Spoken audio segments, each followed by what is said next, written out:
ഇന്നലെ Kerala Blasters F C വരാൻ പോകുന്ന 2 സീസണുകളിലേക്ക് പുതിയ പരിശീലകനായിട്ട് മിഖായൽ സ്റ്റെഹറെ അനൗൺസ് ചെയ്ത സമയത്ത് ഇവാൻ വുക്കോമാനോവിച്ചിനോടുള്ള വൈകാരികമായിട്ടുള്ള അടുപ്പം കൊണ്ടാണെന്ന് അറിയത്തില്ല. ആ സമയത്ത് എനിക്ക് വലിയ മാസി എലിവേറ്റഡ് ഡയലോഗുകളൊന്നും അടിക്കാൻ തോന്നിയില്ല, അതൊന്നും വന്നതില്ല. പക്ഷേ അതിനെക്കുറിച്ച് ജസ്റ്റ് ഒന്ന് കമ്പയർ ചെയ്ത് നോക്കിയപ്പം മാത്രമല്ല ആ ഒരു ഇൻട്രസ്റ്റ് തോന്നാതിരിക്കാനുള്ള കാരണം 12 വർഷമായിട്ട് പുള്ളിക്ക് കിരീടവും കാര്യങ്ങളൊന്നും ഇല്ല.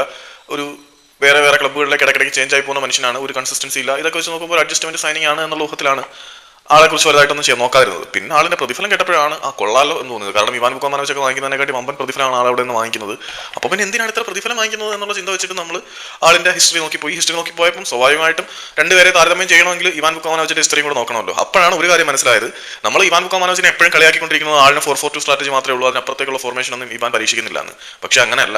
ഇവാൻ കേരള ബ്ലാസ്റ്റേഴ്സിൽ വന്നതിന് ശേഷമാണ് 4-4-2 സ്റ്റിക്ക് ചെയ്യാൻ തുടങ്ങിയത്. അതിന് മുമ്പ് അദ്ദേഹം 4-3-2 എന്ന് പറയുന്ന ഒരു ഫോർമേഷൻ ആയിരുന്നു നിരന്തരം യൂസ് ചെയ്തത്.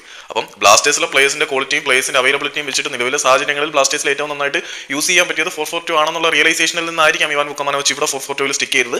അദ്ദേഹം കേരള ബ്ലാസ്റ്റേഴ്സിൽ വരുന്നതിന് മുമ്പ് 4-4-2 ഒരാളെ ആയിരുന്നില്ല.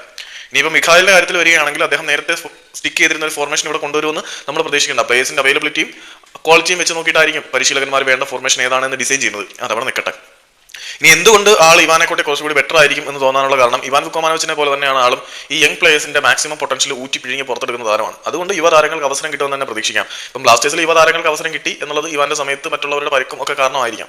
പക്ഷേ ഇവാനും സ്റ്റെറയും തമ്മിലുള്ള പ്രധാനപ്പെട്ട വ്യത്യാസം എന്താണെന്ന് പറഞ്ഞാൽ, ഇവാൻ എന്ന് പറയുന്നത് ഒരു കൂൾ ഹേർട്ടഡ് കൂൾ മൈൻഡഡ് പേഴ്സൺ ആണ്.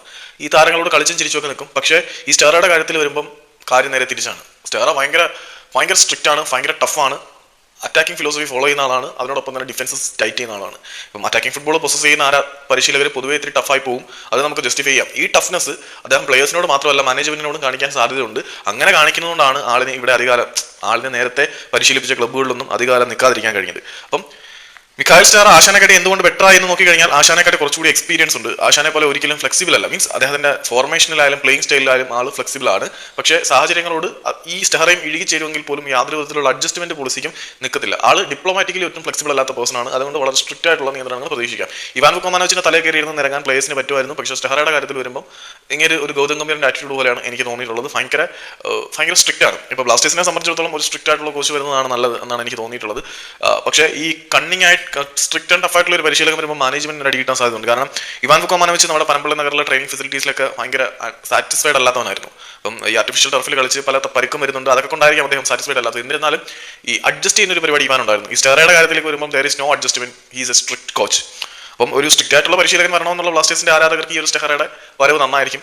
ഇതിനകത്തുള്ള ഒരു പ്രശ്നം എന്താണെന്ന് പറഞ്ഞാൽ, ഇവാനെ ഇവിടുത്തെ മാനേജ്മെന്റ് ഒരു ഘട്ടത്തിന് ശേഷം ബലിമൃഗമാക്കിയതുപോലെ സ്റ്റെഹറയും ബലിമൃഗമാക്കാനുള്ള സാധ്യത വളരെ കൂടുതലാണ്. കാരണം ഇവാൻ വുക്കോമാനോവിച്ചിന് ആവശ്യമുള്ള പ്ലേയേഴ്സ് പൂളിൽ നിന്ന് കൊണ്ട് കൊടുക്കാതെയാണ് ആളിനെ ബലിമൃഗമാക്കിയത്. ഓക്കെ, ഇവാൻ ആവശ്യപ്പെട്ട തരത്തിൽ എല്ലാ സാധനങ്ങളും ചെയ്തു കൊടുത്തിട്ട് ഇവാനെ കൊണ്ടൊന്നും പറ്റുന്നില്ലെങ്കിൽ നമുക്ക് ഇവാനെ കുറ്റം പറയാമായിരുന്നു. പക്ഷേ ഇവാനെ കുറ്റം പറയാൻ പൂർണ്ണമായിട്ടും പറ്റത്തില്ല. ഇപ്പോൾ സ്റ്റെഹറയുടെ കാര്യത്തിൽ വരുമ്പോഴും സ്റ്റെഹറ കൊള്ളാം, ഇവാനെക്കാട്ടിൽ എക്സ്പീരിയൻസ് ഉണ്ട്. പിന്നെ ഈ 12 വർഷമായിട്ട് സ്റ്റെഹറയ്ക്ക് ടൈറ്റിൽ ഇല്ലാന്നൊരു പോയിന്റ് പറഞ്ഞിട്ടുണ്ടായിരുന്നു. ആ ടൈറ്റിൽ ഇല്ലാത്തതിന്റെ കാരണം അദ്ദേഹം പരിശീലിപ്പിച്ചിരുന്ന എല്ലാം ഒരു അണ്ടർഡോഗ് ക്ലബിനായിരുന്നു. ഇവരെല്ലാം മെയിൻ സ്ട്രീമിലേക്ക് കൊണ്ടുവരാൻ സ്റ്റെഹറയ്ക്ക് കഴിഞ്ഞിട്ടുണ്ട്. അപ്പം കിരീടം ഇല്ലെങ്കിൽ പോലും താൻ കളിപ്പിച്ചിരുന്ന ക്ലബ്ബുകളെ അപ്ലിഫ്റ്റ് ചെയ്യാൻ പുള്ളി കഴിഞ്ഞിട്ടുണ്ട്. അത് ഇവാനും ബ്ലാസ്റ്റേഴ്സിൽ കഴിഞ്ഞിട്ടുണ്ട്. ഒരു ബോട്ടം ക്ലബ്ബായിരുന്ന ബ്ലാസ്റ്റേഴ്സിനെ ഒരു ടോപ്പ് ലെവൽ ക്ലബ്ബാക്കി മാറ്റാൻ ഇവാനും കഴിഞ്ഞിട്ടുണ്ട്. അപ്പം ഇവാൻ ടോപ്പ് ലെവലാക്കി മാറ്റി. സ്റ്റെഹറ 12 വർഷമായിട്ട് കപ്പടിച്ചിട്ടില്ല. അപ്പം പുള്ളിക്ക് കപ്പടിക്കാൻ ആഗ്രഹമുണ്ട്. അത് പുള്ളി ഇന്നലെ വ്യക്തമായിട്ട് പറയുകയും ചെയ്തതാണ്. അപ്പം ഇവാനായിട്ട് കമ്പയർ ചെയ്യുമ്പോൾ കുറച്ചുകൂടി ആൾ ഫ്ലെക്സിബിൾ ആണ്. In terms of style of ഫുട്ബോളിൽ ആൾ ഫ്ലെക്സിബിൾ ആണ്, കുറച്ചുകൂടി അഗ്രസീവ് മൈൻഡഡ് ആണ്, ഡിഫൻസ് കോമ്പാക്ട് ആക്കുന്നുണ്ട്.